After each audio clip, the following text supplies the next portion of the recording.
Ladies and gentlemen, the President of the United States. কয়েকদিন আগে ওয়াশিংটনে নেতানিয়াহুর সঙ্গে বৈঠক করে মার্কিন প্রেসিডেন্ট ডোনাল্ড ট্রাম্প বলেন তিনি গাজা কিনে নিতে চান এবং গাজাকে যুক্তরাষ্ট্রের নিয়ন্ত্রণে নিতে চান।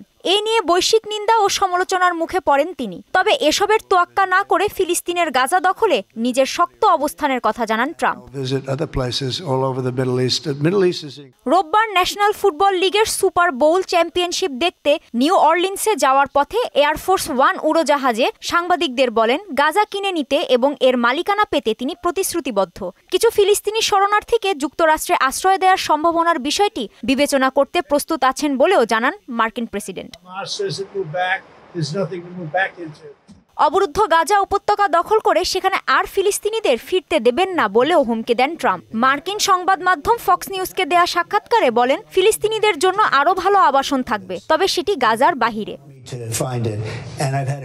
গাজা দখলে ট্রাম্পের ঘোষণার কড়া প্রতিবাদ জানিয়েছে ফিলিস্তিনের স্বাধীনতাকামী সংগঠন হামাস। সংগঠনটির গাজা প্রধান খলিল আল হাইয়া বলেন গাজা নিয়ে পশ্চিমা বিশ্ব, যুক্তরাষ্ট্র ও প্রেসিডেন্ট ট্রাম্পের পরিকল্পনা ব্যর্থ হবে।